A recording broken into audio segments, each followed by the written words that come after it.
Top quality और consistent performance के लिए सिर्फ सिल्वर पंप्स एंड मोटर्स, नाम याद रखना।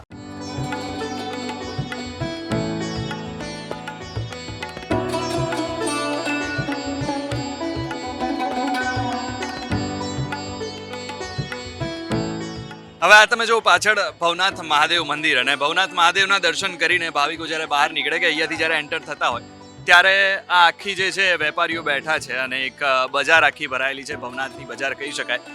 અને આ જે પરિક્રમા જે થતી હોય છે એ દરમિયાનનો જે માહોલ હોય છે, જ્યારે પણ ઉત્સવો થતા હોય છે, તહેવારો હોય, શિવરાત્રી હોય કે પછી આ પ્રકારની પરિક્રમા હોય, ત્યારે આ જે વેપારીઓ છે એમની જે કહેવાય કે ધમધોકાર કમાણી થતી હોય છે.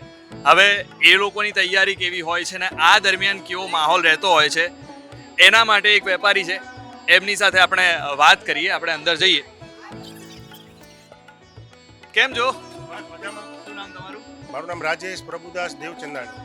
રાજેશભાઈ, કઈ અહીંયા તો બધી માળા ને એ બધું દેખાઈ રહ્યું છે, બાકી ઓવરઓલ મારે જાણવું છે કે તમે શું શું વેચો છો ને સાથે સાથે જેટલા પણ વેપારીઓ છે અહીંયા કઈ કઈ વસ્તુ લોકોને અહીંયા મળી રહે? અહીંયા અમે તો અમારું કામકાજ તો રુદ્રાક્ષ અને રત્નનું છે, શિવ બાબા રુદ્રાક્ષ અને રત્નનો. પ્લસ અહીંયા મોસ્ટ ઓફ બધી વસ્તુઓ મળી રહે છે પરિક્રમા દરમિયાન. તો પરિક્રમા દરમિયાનની તમામ વસ્તુ મળી રહે એટલી પણ જરૂરિયાતવાળી હોય છે, વેપારીઓ પાસેથી મળી રહે છે. અચ્છા, એ સિવાય આમ તો રેગ્યુલર તમારો જે કંઈ કમાણી કે આપણે કહેવાય અર્નિંગ થતું હોય, પણ આ પરિક્રમા દરમિયાન વેપારીઓ માટે પણ એક અનેરો એમ કહેવાય કે તહેવાર કહી શકાય કે એક અવસર કહી શકાય કે જે દરમિયાન તમને વધારે અર્નિંગ થતું હોય. શું કહે? ના, સ્વાભાવિક છે. શિવરાત્રી અને પરિક્રમા છે જે બે તહેવારો આવે છે અમારે, એમાં થોડુંક અમારા ઇન્કમનો ગ્રાફ વધી જાય છે. તો એ વાત સત્ય છે. કેટલું આ 4-5 દિવસ હોય કે પછી ઉત્સવ હોય, શિવરાત્રી હોય, એ દરમિયાન દરેક વેપારીને જોડેથી લગભગ રોજ કેટલા લોકો આવતા હશે? લાખો લોકો આમ તો આવતા હોય, પણ દરેક વેપારીને લગભગ કેટલી કમાણી થતી હોય એવરેજ જોવા જઈએ? કમાણી તો ન કરી શકીએ, પણ જે નોર્મલ એની એવરેજ હોય એના કરતાં ડબલ થઈ શકે એ દિવસે. જે નોર્મલ કમાતો હોય રોજના દિવસમાં, તો આ દિવસોમાં એની ઇન્કમ ડબલ તો 100% થઈ જાય. અચ્છા, એટલે આ જે આખું બજાર છે ભવનાથનું લોકલ બજાર, એટલે એ હંમેશા અહીંયાનું ચાલુ. એટલે અહીંયા તમે આવો તો આ જો ભવનાથ મહાદેવના દર્શન કરો, દર્શન કરીને પછી આ જે બજાર હોય છે ત્યાંથી તમારે મોટા ભાગની જેટલી પણ વસ્તુઓ જે છે અહીંયા રુદ્રાક્ષ ને એ બધું મળે છે. એના સિવાય પણ આગળ જે તમારું બજાર છે ત્યાં બીજી બધી પણ વસ્તુઓ મળી રહે છે. અને જ્યારે ભવનાથનો પ્રવેશ દ્વાર ચાલુ થાય એ જે બજાર છે એ તો પરિક્રમા દરમિયાન એ 4 દિવસ પૂરતા જ હોય છે. અત્યારે જે તમે આ વાત કરી રહ્યા છે આપણે અહીંયા, એ બધા સ્થાનિક વેપારીઓ છે, વર્ષો જૂના સ્થાનિક વેપારીઓ.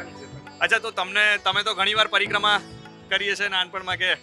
ના, પહેલા ઘણી વખત કરી છે, હમણાં તો નથી જતા. પણ શરૂમાં ગિરનાર તો અમે અઠવાડિયે જતા, એમને દોડતા જતા. પરિક્રમા અમે આરામથી કરતા એમ. હવે તો વ્યાપાર ધંધાવાળા થઈ ગયા એટલે લાલચના હિસાબે અહીંયા ઊભા રહીએ છીએ. બાકી યુવા હતા ત્યારે તો તમે ગણી નહીં છે એટલી પરિક્રમા કરી છે. એટલે હવે તો આ અવસર એમના માટે તો કમાણીનો છે, એટલે ચોક્કસથી કમાવાના જવાબદારીના હિસાબે ઊભું રહેવું પડે. એટલે તમે જો આવી જ રીતે ઓવરઓલ આપણે જોઈએ તો તહેવાર તો છે, પરિક્રમા છે, લોકો ભાવિકો દર્શન કરવા પણ આવતા હોય છે, પણ બીજી તરફ જોવા જઈએ તો વેપારીઓ માટે આ એક બાજુ અવસર પણ કહી શકાય. કારણ કે લાખોની સંખ્યામાં લોકો આવતા હોય અને કોઈ વેપારી એવો નહીં રહેતો હોય કે જે કમાણી વગેરે પછી કોઈ ફેર્યો હોય કે નીચે કોઈ પાથરીને કદાચ બેઠું હોય ને તો એ પણ એટલું જ સારી રીતે કમાણી. કેમ કે કંઈક ને કંઈક લોકો અહીંયા નાના છોકરા, તમે રમકડાનું મેં તમને આગળ કીધું તો રમકડાની દુકાન હોય કે રમકડા પાથરીને બેઠા હોય, નાના છોકરાઓ લઈને આવતા હોય ભાવિકો, તો નાના છોકરાઓને રમકડા જોઈએ. એટલે ખાસ કરીને સૌથી વધારે કયા વેપારીને ફાયદો થતો હશે આમ જોવા જઈએ તો? કઈ વસ્તુ વેચવાથી અહીંયા કરતા હોય તો એમાં સૌથી વધારે ફાયદો શેમાં થાય? વધારે તો અત્યારે હોટલ બિઝનેસની ડિમાન્ડ સારી છે. કારણ કે અત્યારે જેટલા યાત્રિકો આવે છે એની સામે એટલા રૂમની સંખ્યા બહુ ઓછી છે. અત્યારે તમે જુનાગઢ શહેરમાં જશો તો ત્યાં પણ હોટલો ટોટલી પેક છે. અને અહીંયા જેટલી તમે ઇન્કમ ગણો છો, આ બધી જુનાગઢ શહેરને પણ એટલો જ ફાયદો થશે. તમને જુનાગઢમાં પણ અત્યારે રૂમ આ તે નહીં મળે. હોટલો ફૂલ હશે, જમવા કરવાના રેસ્ટોરન્ટ ફૂલ હશે. હોટલ સિવાય અહીંયાના જે સ્થાનિક વેપારીઓ જે છે જુદી જુદી, જેમ કે તમે રુદ્રાક્ષ વેચો છો, ક્યાંક કંઈક બીજું વેચે છે, એમાંથી તમને શું લાગે છે કે કેમ કે દરેક રમકડા છે, રુદ્રાક્ષ છે, રત્નો છે, એની ડિમાન્ડ પણ સારી રહે છે અત્યારે. તો તમે જો રમકડા, રુદ્રાક્ષ ને રત્નો ને આ બધાની જે ડિમાન્ડ છે એ સારી રહેતી હોય છે. અને મોટા ભાગે દરેક વેપારી, મેં કહ્યું તેમ અહીંયાના આ દિવસો દરમિયાન તો એવું એમને થતું જ નથી કે ભાઈ આજે કઈ જ કમાણી નથી થઈ એટલે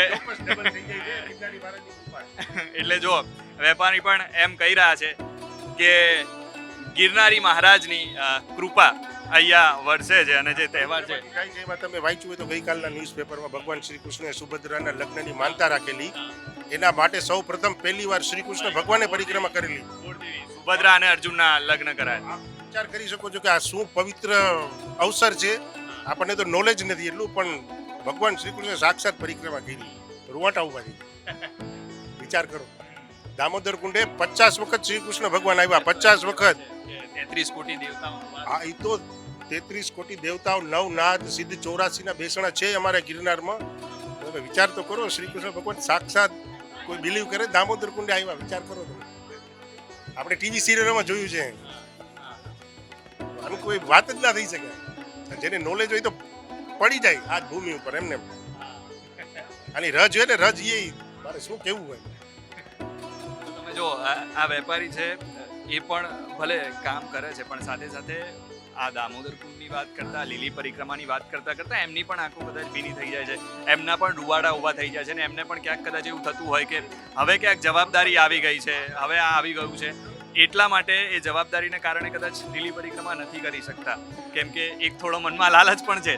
પણ તે છતાંય લોકો જે વેપારીઓ જેટલું કમાતા હોય છે, કેમ કે લાખોની સંખ્યામાં લોકો અહીંયા આવતા હોય છે, અને આ જ રીતે લીલી પરિક્રમા અને ભવનાથ આખું જે બજાર છે એ ભવનાથ બજાર લોકલ બજાર છે. સ્થાનિક વેપારીઓ અહીંયા છે. આગળ આપણે જોયું એ જે રીતે વેપારીઓ બેઠા હતા એ સ્થાનિક વેપારીઓ નહોતા, એ લીલી પરિક્રમા દરમિયાન જે મેળો ભરાય છે, જે કંઈ વેપારીઓ આવે છે એ દરમિયાનના વેપારીઓ હતા. પણ અહીંયાના જે વેપારીઓ છે સ્થાનિક વેપારીઓ છે, અને દરેકે દરેક વેપારીઓને એટલો જ ફાયદો થાય છે. અને એમણે જે પ્રમાણે વાત કરી એવી રીતે જે રેગ્યુલર દિવસો દરમિયાન જેટલી પણ કમાણી થતી હોય છે, લીલી પરિક્રમા દરમિયાન અને કોઈ પણ તહેવાર દરમિયાન એ કમાણી ડબલ થઈ જતી હોય છે.